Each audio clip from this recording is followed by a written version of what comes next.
আমার দ্বাদশ শ্রেণীর সকল প্রিয় ছাত্রছাত্রী, তোমরা সবাই আশা করি খুব ভালো আছো।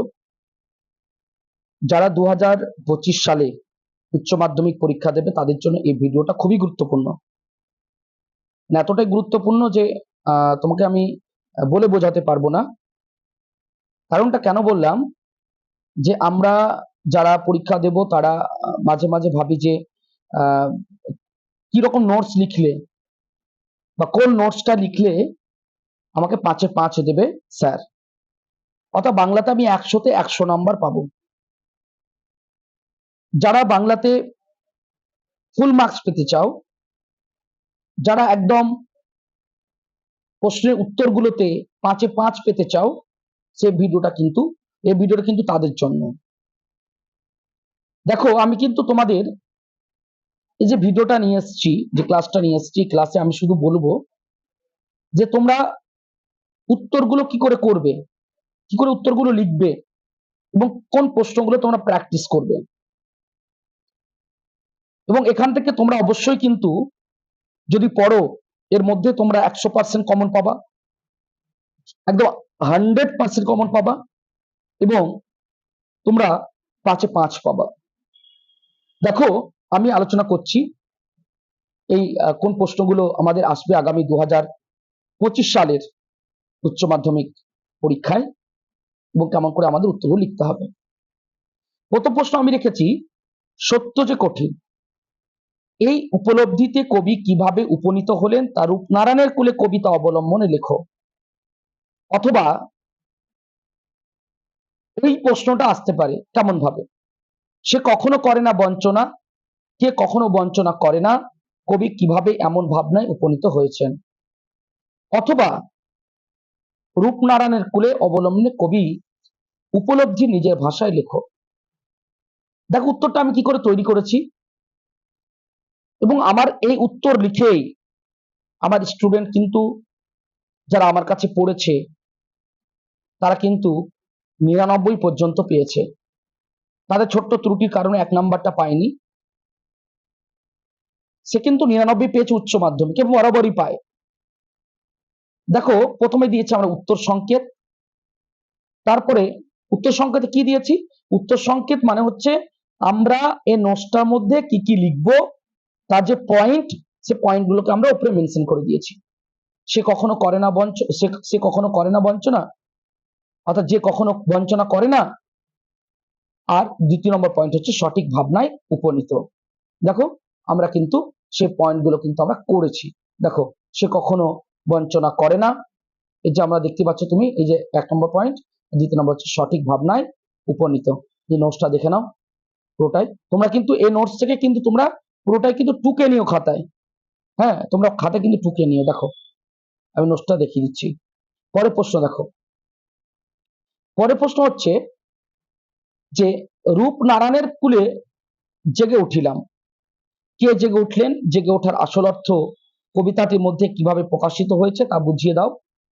1+4।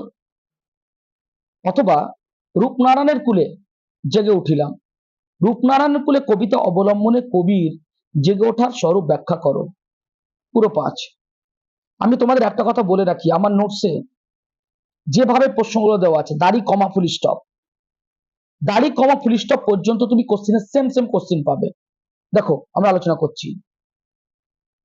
দেখো, এখানে আমরা উত্তরটা কি করে লিখেছি, উত্তর সংকেত দিয়েছি জেগে ওঠা ব্যক্তি, 1 নম্বর পয়েন্ট, 2 নম্বর পয়েন্ট হচ্ছে জেগে ওঠার আসল অর্থ। তারপর আমরা পয়েন্ট অনুযায়ী আমরা এগুলোকে ব্যাখ্যা করে দিয়েছি। দেখো, জেগে ওঠা ব্যক্তি, জেগে ওঠার আসল অর্থ। একবার সেম করে উত্তরগুলো লিখবে। এই দেখো,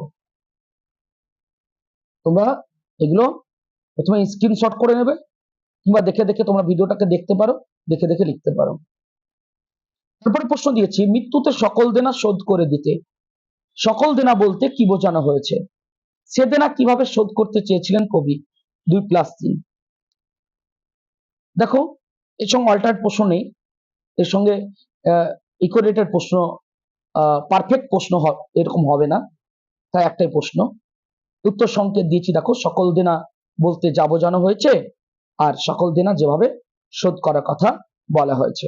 দেখো আমরা পয়েন্টগুলো কিন্তু দেখিয়ে দিয়েছি। সকল দেনা বলতে যা বোঝানো হয়েছে, আর দেখো সকল দেনা যেভাবে শোধ করার কথা বলা হয়েছে। এবার তারপরে প্রশ্ন দেখো, রক্তের অক্ষরে দেখিলাম আপনার রূপ। বক্তাকে, তিনি রক্তের অক্ষরে কিভাবে আপনার রূপ দেখেছেন? 1+4। অথবা রক্তের অক্ষরে দেখিলাম আপনার রূপ, বক্তাকে, উক্তিটিতে কবির কি ভাবনা প্রকাশ পেয়েছে? 1+4। প্রশ্ন একটু ডিফারেন্ট কিন্তু উত্তরটা একই। উত্তর সংকেত বক্তার পরিচয় এবং দ্বিতীয় নম্বর উত্তর সংকেত বক্তার স্বরূপ দর্শন। দেখো আমরা বক্তার পরিচয় দিয়েছি, আমরা দিয়েছি বক্তার স্বরূপ দর্শন।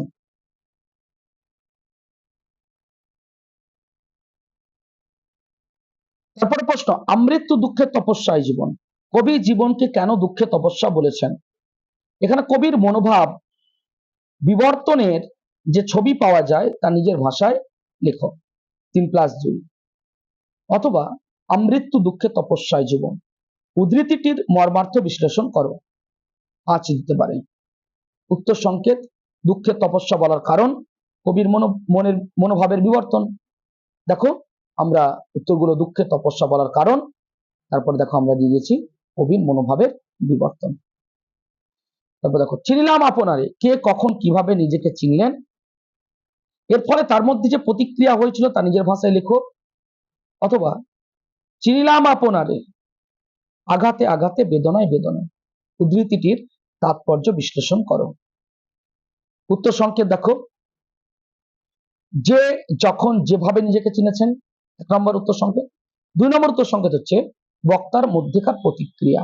দেখো আমরা সে পয়েন্টগুলোকে আবার ব্যাখ্যা করে দিয়েছি, যে যখন যেভাবে নিজেকে চিনেছেন, তারপর দেখো বক্তার মধ্যেকার প্রতিক্রিয়া। এরপরে প্রশ্ন চলে আসছে, জানিলাম এই জগৎ স্বপ্ন নয়।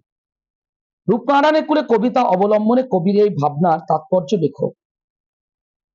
উত্তর সংকেত দিয়েছি আমরা, কবির জীবন মৃত্যু স্বরূপ প্রাপ্তি। দ্বিতীয় নম্বর হচ্ছে জীবন সত্য আবিষ্কার। দেখো কবির জীবন মৃত্যুর স্বরূপ প্রাপ্তি, আমরা আবার সেটাকে ব্যাখ্যা বিশ্লেষণ করেছি, এবং তারপরে দেখো জীবন সত্য আবিষ্কার, তার ব্যাখ্যা বিশ্লেষণ করেছি। পরে প্রশ্ন, আমৃত্যু দুঃখের তপস্যায় জীবন। কেন কবি এই জীবনকে দুঃখের তপস্যা বলেছেন?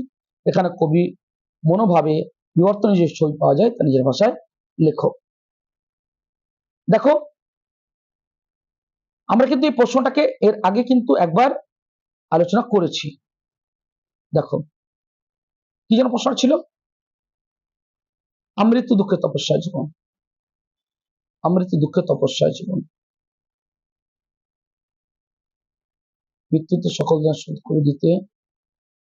হ্যাঁ এই দেখো, আমৃত্যু দুঃখের তপস্যায় জীবন, এই প্রশ্নটা আমরা একবার আলোচনা করেছি। যাই হোক বন্ধুরা, আমার প্রিয় ছাত্রছাত্রীরা, তোমরা সবাই ভালো থেকো।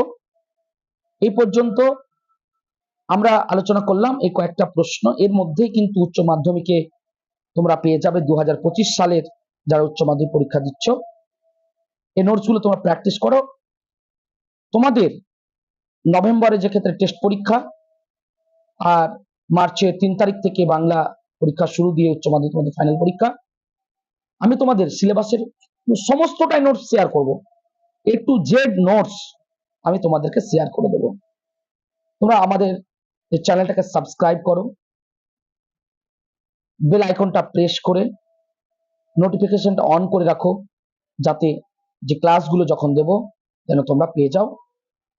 আর আমাদের যে ফেসবুক পেজটা সেটা তোমরা ফলো করো, শেয়ার করো বন্ধুদের সঙ্গে, এই নোটসগুলো শেয়ার করো, এবং তোমরা শেয়ার করে একে অপরের সহযোগী হয়ে তোমরা কিন্তু পড়াশোনা করো।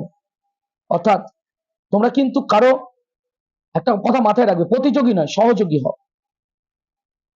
প্রতিযোগী তো সবাই হয়, সহযোগী কজন হয়? তো আজকে আমরা আলোচনা করলাম রূপনারায়ণ কুলে কবিতার 2025 সালে যে প্রশ্নগুলো আসতে পারে, এবং তার একটা খুব সুঠল কাঠামোযুক্ত নোটস, যেটা করলে 5-এ 5 নম্বর পাওয়া যাবে।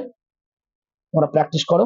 এরপরে আমরা প্রত্যেকটা টপিক্সের আমরা কিন্তু নোটসগুলো কিন্তু আমরা আমাদের চ্যানেলে আপলোড করব। সবাই ভালো থেকো এবং পাশে থেকো।